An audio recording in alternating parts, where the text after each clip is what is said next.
Bienvenue à toutes et à tous, les infos Sud Télévision, les titres, grand regroupement samedi à Parakou, le bloc républicain y a tenu son congrès constitutif, rendez-vous de forte mobilisation, les images à suivre dans cette édition. 10 décembre, c'est la journée mondiale de lutte contre la corruption. Le Bénin célèbre l'événement cumulé à la journée nationale de lutte contre la corruption. Vous aurez également dans ce journal les réactions de certains Béninois sur le phénomène. Et puis l'Union démocratique pour un Bénin nouveau, UDBN, continue d'asseoir ses bases dans les différentes localités du Bénin. Le bureau de la coordination de la 19e circonscription électorale et les bureaux communaux ont été installés samedi. Voilà pour le sommet.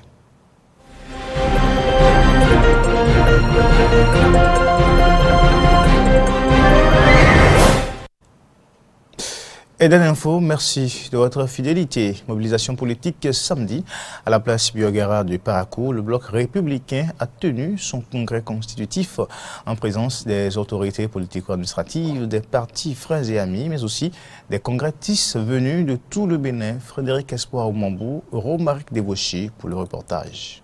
C'est une réunion de personnalités politiques, de mouvements, associations, alliances et partis politiques qui, jusqu'ici, ont couvert l'œuf du bloc républicain qui se sont retrouvés en ce lieu. L'objectif est tout simple, faire éclore enfin l'un des nouveaux partis politiques qui confirme la réforme du système partisan en cours au Bénin depuis peu, le bloc républicain.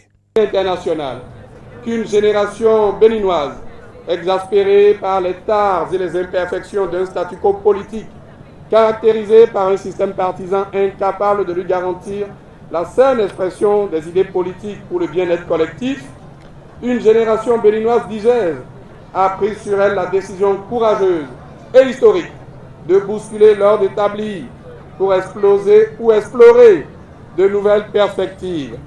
C'est ainsi que je vous prie de comprendre la réforme du système partisan qui a induit le grand regroupement dont nous sommes témoins aujourd'hui.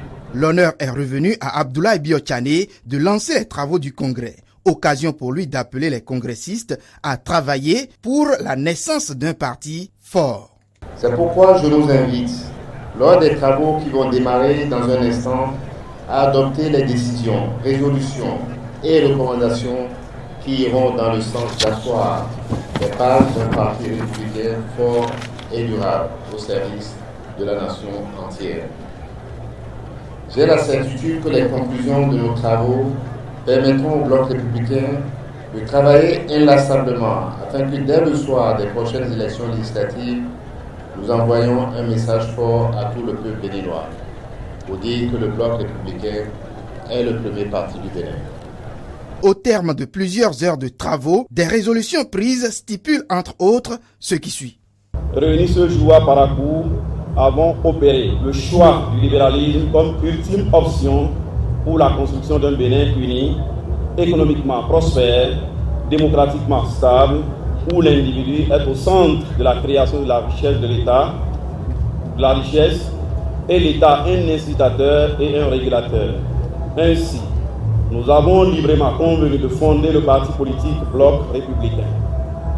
Nous, au Bloc républicain, croyons en la vertu d'une économie compétitive, fondée sur la libre initiative, la libre entreprise et le génie créateur des filles et des fils du Bénin. À noter qu'un bureau politique de 59 membres a été mis en place à la tête du nouveau parti. Un bureau présidé par le trio formé par Abdoulaye Biotchane, Robert Bian et Jean-Michel Abimbola.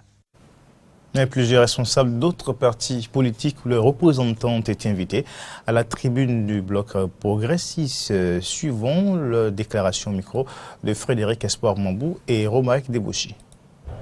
Aucun doute que comme nous, à l'UDBN, le bloc républicain qui naît aujourd'hui soutient les actions et réformes pertinentes du président Patrice Talon. Et la réforme du système partisan est une des réformes majeures que la classe politique a appelée de tous ses voeux et qui est indispensable pour la transformation en profondeur de notre pays et pour induire un développement qui enfin va profiter à nos populations. Je reste convaincu également que comme nous à l'UDBN, cette réforme du système partisan va également induire au niveau du bloc républicain des transformations qui vont amener plus de jeunes également à des niveaux de responsabilité et qui vont révéler plus de femmes dynamiques à des niveaux de responsabilité. Le Parti du Renouveau démocratique salue avec enthousiasme la naissance du bloc républicain. Il est l'une des manifestations les plus tangibles de notre volonté commune de simplifier l'échiquier politique en regroupant les partis. J'éprouve quelques difficultés à m'adresser aux membres du bloc républicain comme s'ils étaient des personnes ou des gens extérieurs à nous. C'est vous dire que nous sommes de la même famille. Cette famille, nous l'avons construite patiemment dans la lutte, notamment à l'Assemblée nationale. Nous nous sommes découverts là-bas et nous avons compris tout le plaisir, toute la fécondité qu'il y a à être ensemble. Le Bénin célèbre un double événement ce 10 décembre. Il s'agit de la journée nationale et en même temps celle internationale de lutte contre la corruption. Le phénomène au Bénin est-il en recul? Les actions et réformes engagées par le régime en place contre l'impunité, la corruption ont-elles d'impact? Les réponses à travers ce micro-trottoir réalisé par Martin Koulenoupo et Damien Pedro. La corruption d'aujourd'hui est différente de la corruption antérieure. Aujourd'hui au Bénin, beaucoup de choses ont changé. Et surtout du côté de... Quand vous prenez la route, quittant à Caravi pour aller à Poïcon aujourd'hui, avant, il y a des policiers en désordre sur la route. Et on vous prend de l'argent d'ici à là, d'ici à là. Même chose sur la route de Caravi vers Cotonou. Aujourd'hui, tout ça là a changé. Et j'exhorte le président de la République a fourni un peu d'efforts parce que d'ici à l'an 2021, il n'aura plus de corruption au Bénin. Aujourd'hui, ici chez nous au Bénin, bon, ça a reculé un peu. Il y a beaucoup de rigueur par rapport à ce qui se passe actuellement. Parce que demain aussi, bon, dans toutes les administrations publiques maintenant, même quand tu vas, bon, on s'occupe bien de toi, bon, on donne ce qui appartient à César, bon, et on a peur quoi, on a peur de faire du faux. On a peur de faire du faux. Et je vois que c'est la bonne gouvernance. Bon, par contre, d'autres ne peuvent pas aimer parce que les gens étaient aussi dans leur fauteuil de faire ce qu'ils veulent. Mais aujourd'hui, il y a la rigueur. Ce qui a fait que les gens ont peur de corrompre. Le combat qui se fait contre la corruption par le président Patrice Talon a ses effets. Ça a d'impact dans toutes les directions partout. Puisque le Béninois a peur maintenant de corrompre ou de se faire corrompre également. Puisque partout maintenant, on ne peut plus t'exiger de te donner tel pot de vin avant d'avoir ce que tu cherches. Donc les services sont rendus comme cela se doit selon les tests de la nation. Le recul de la corruption va de mieux. Parce que dans les années antérieures, nous chantons la lutte contre la corruption, mais ça ne va pas. C'est seulement du chantage. On parle, mais pas de concrète, pas des actions concrètes. Mais aujourd'hui, nous avons un président qui commence par faire des actions par rapport à la lutte contre la corruption. Donc, c'est un début. Nous souhaitons que ça aille de l'avant. Pour que ceux qui ont géré ce pays et qui ont failli dans des choses soient au moins détectés et punis. La troisième conférence des ministres en charge de la recherche de l'espace CEDEAO s'est déroulée ce samedi à l'hôtel Bénin Royal à Cotonou, une rencontre sous-régionale qui vise à mettre la recherche au service du développement économique des États de l'Afrique de l'Ouest. Carole Olaye, Fréjus Fiossi pour les détails. Ils ne sont pas que des ministres en charge de la recherche scientifique et de l'innovation des pays membres de la CEDEAO, Communauté économique des États de l'Afrique de l'Ouest. Ils sont également des experts scientifiques, des représentants des partenaires techniques et sociaux et des responsables de diverses structures de recherche. Ces intellectuels de haut niveau de l'enseignement supérieur de la sous-région sont réunis pour désormais mettre l'accent sur la valeur ajoutée que peuvent apporter la science, la technologie et l'innovation au réel développement économique de leurs pays respectifs d'ici 2023. Il est important que la science, technologie et innovation contribuent à la croissance réelle du PIB de nos États. C'est pourquoi elle vise comme objectif essentiel l'adoption du projet de rapport sur la stratégie, les sciences de l'espace et la géomatique de la CEDEAO, vise le lancement d'un satellite observation, ECOSAT 1, à l'horizon de 2025. Des objectifs dont leur atteinte vient donc renforcer les nombreux efforts fournis par le gouvernement béninois dans le domaine de l'innovation, de la technologie et de la science à travers la création et la mise en œuvre de certains projets phares tels que CMS-City, la création de l'organe qui va coordonner les différents travaux des diverses structures nationales qui se chargent des recherches scientifiques et de l'innovation au Bénin. Des initiatives qui visent le développement de nouveaux modèles de croissance.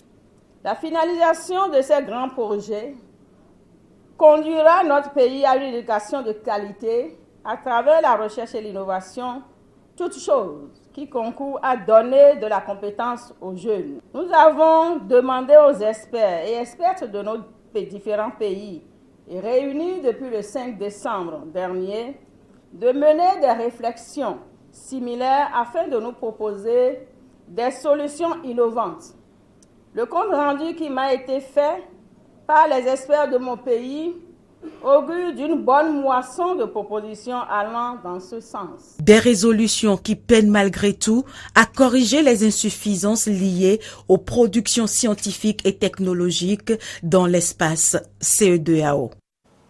Un cas suspect de la fièvre hémorragique à virus Lassa a été identifié et confirmé vendredi 7 décembre dans le Borgou. C'est en substance le message livré par le ministre de la Santé au cours d'un point de presse, occasion pour ce dernier de rassurer les populations sur les mesures prises et de rappeler les règles d'hygiène à prendre pour ne pas contracter cette maladie. Laurent Orlantoli Ikes, Damien Pedro. Chers compatriotes, le jeudi 6 décembre 2018, la direction départementale de la santé du Borgou a notifié au ministère de la Santé un cas suspect de fièvre hémorragique à virus Lassa admis au centre hospitalier universitaire départemental du Borgou. Le résultat de laboratoire confirme la fièvre hémorragique à virus Lassa ce jour, vendredi 7 décembre 2018. La patiente a été isolée et mise sous traitement spécifique. Les personnes qui ont été en contact avec elle sont pour l'instant au nombre de 3 identifiées, dont une, son conjoint, est un cas probable. Notre pays, le Bénin, fait face encore une fois à une épidémie de la fièvre hémorragique à virus Lassa. Je voudrais rassurer toute la population que les mesures de santé publique en cours permettront d'endiguer rapidement cette flambée. Je saisis cette occasion pour rappeler à toute la population que le virus responsable de la fièvre hémorragique à virus Lassa se transmet d'une personne infectée malade à une personne non malade par contact avec les liquides biologiques, le sang, les vomissures, les selles, les urines, etc. Il se transmet également par contact avec les excréments de rongeurs, notamment le rat à multiples mamelles. Concernant la prévention, les mesures suivantes sont à observer. Dès les premiers signes, il est impératif, comme je le disais tantôt, de se rendre immédiatement au centre de santé le plus proche, se laver régulièrement les mains à l'eau et au savon, bien protéger les restes et réserves de nourriture dans les maisons contre les rats, éviter la manipulation et la consommation des rats, éviter tout contact avec une personne suspecte ou malade de la fièvre hémorragique à virus Lassa, éviter tout contact avec les liquides biologiques, sel, urine, salive, vomissure et les objets contaminés d'une personne suspecte, malade ou décédée de la fièvre hémorragique à virus Lassa. Je lance un appel pressant aux populations pour le respect strict des mesures de prévention énoncées. L'Union démocratique pour un Bénin nouveau UDBN continue d'asseoir ses bases dans les différentes localités du Bénin. Ce samedi à Tokpota, dans la commune de Porte-Novo, le bureau de la coordination de la 19e circonscription électorale et les bureaux communaux de Semenkboudji à Adjara à Porte-Novo et des Agégués ont été installés. Laurent Roland Tony Ikes et Fiacre Voitan ont suivi pour nous la cérémonie. Les bureaux de la coordination de la 19e circonscription électorale du Parti Union démocratique pour un Bénin nouveau, UDBN de l'honorable Claudine Afiavi Prudencio, ont été installés ce samedi à Tokpota, dans la commune de Porte-Novo. Les délégués venus des communes d'Adjara, des Agégués, de Porte-Novo et de Semenkboudji ont procédé à l'élection de leurs représentants qui devront conduire la destinée du parti dans leurs différentes localités. Nous avons eu à faire les élections des bureaux communaux et l'installation du bureau de la coordination de la 19e circonscription de l'UDBN. Le bureau de la 19e circonscription, c'est un bureau qui coordonne toutes les activités de l'UDBN dans les 4 communes qui composent la 19e circonscription, à savoir la commune des Agégués, la commune de Porte-Novo, de Semenkboudji et de Adjara. Nous avons, par la même occasion, fait les élections de tous les bureaux communaux de ces 4 communes-là. Ces bureaux ont pour rôle d'asseoir dans toutes les communes, que ce soit dans les arrondissements, dans les quartiers, même jusqu'au dernier village, de faire asseoir les bases de l'UDBN.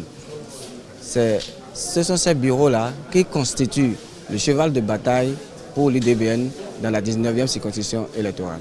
Avec cette équipe constituée majoritairement de jeunes, l'UDBN devra s'assurer d'une victoire, bien qu'ayant en face des partis pas des moindres, précise Gaëtan Avoyan.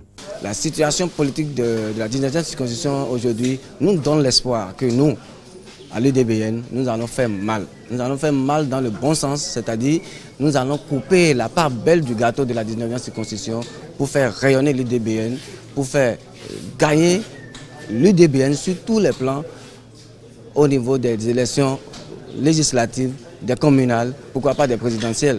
Nous avons de l'ambition et nous sommes très engagés. Entre nous, dans la 19e circonscription, nous avons beaucoup d'élus locaux, c'est-à-dire nous savons ce que nous voulons et nous allons faire un travail de fourmi pour que l'UDBN ait un résultat escompté. Le vice-président de l'UDBN, Guy Kodia, représentant l'honorable Claudine Afiavi Prudencio, a rappelé aux différentes équipes installées et aux délégués la mission qui est la leur, mais également la vision du parti. La réforme du système partisan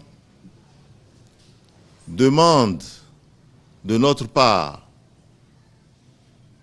beaucoup de concentration sur ce que nous avons à faire. Et nous, à l'UDBN, nous allons vous fournir les armes verbal pour vous exprimer, pour dire ce que le parti veut faire, pour attirer plus de sympathie vers le parti. Et pour qu'ensemble, au moment où il s'agira d'aller aux élections,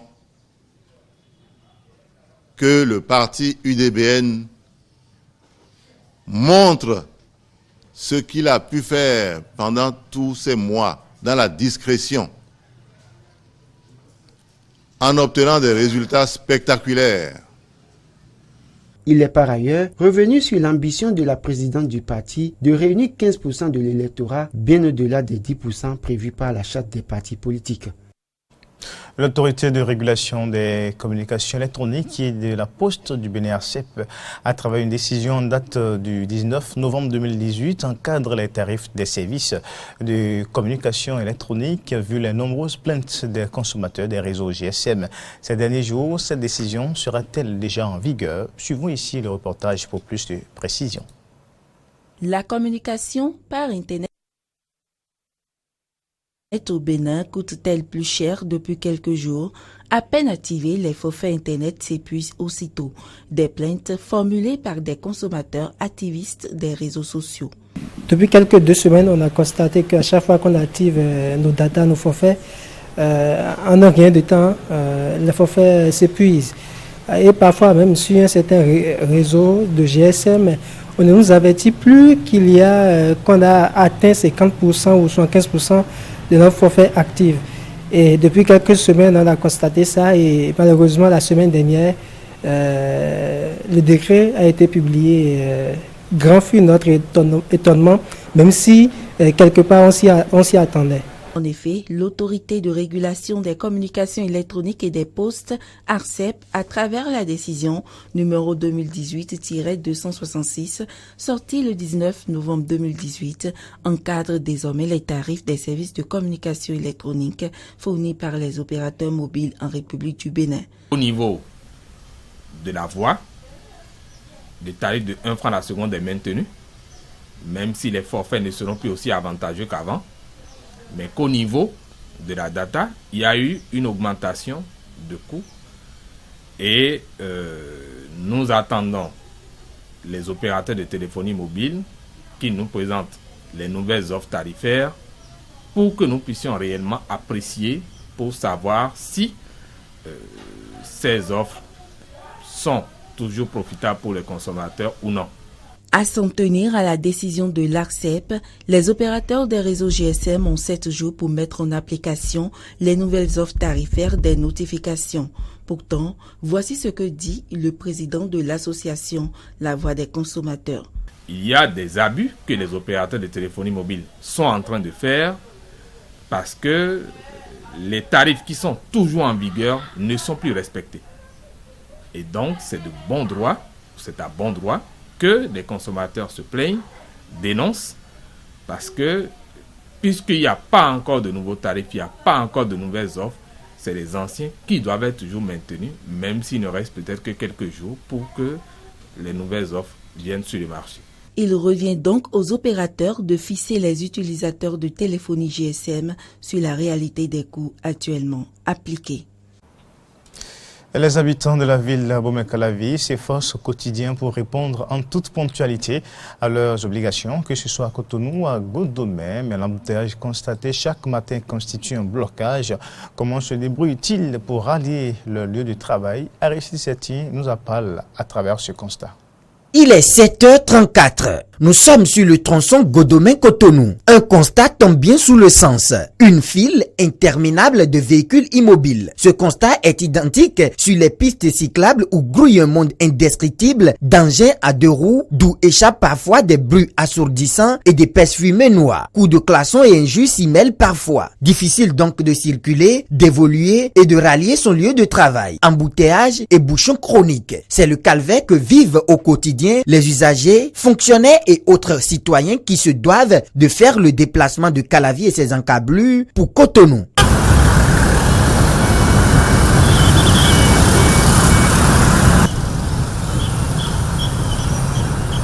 Fidèle à son idéal républicain et à son sens de sacrifice aigu, la police républicaine s'investit chaque jour à imprimer l'ordre dans la circulation routière. Pour ce faire, les forces de l'ordre y appliquent une alternative, le sens interdit par endroit en matinée. Il s'agit du pont de Djonou jusqu'au carrefour avant l'échangeur de Godomé et de Sika Toyota au carrefour La Vie. C'est pas bon, mais quelque part là, c'est plus mieux. Parce qu'il y a trop d'embouteillages. C'est pour cela que notre autorité nous a dit de prendre par ici un peu. Ouais, moi je vois que c'est très bon, ça diminue un peu le go-slow et aussi la passage aussi, on passe correctement. Et il n'y a plus de go-slow, je vois que c'est mieux quoi. Paradoxe n'est-ce pas? L'infraction en vient ici à devenir la norme, car cette autorisation momentanée de conduite dans le sens interdit vise à favoriser la fluidité de la circulation routière. Mais ces usagers sont conscients des conséquences de cette pratique, le sens interdit. Ça pourrait engendrer des accidents et dans ces cas-là, ce sont ces personnes qui se dévient, qui seront dans le tort. Donc, c'est pas en quelque sorte une bonne chose quand même. C'est pas une bonne pratique du moins pour un bon citoyen. L'État même sait que c'est pas bon. L'État même sait que c'est pas bon. Mais... Stop, parce que c'est pas prudent de prendre la sens interdit. En attendant la construction de nouvelles infrastructures routières, chaque usager de la circulation se doit de suivre scrupuleusement les instructions des forces de l'ordre. Et c'est sur ces images que nous bouclons cette édition, mesdames, messieurs. Merci de l'avoir suivi. Au revoir.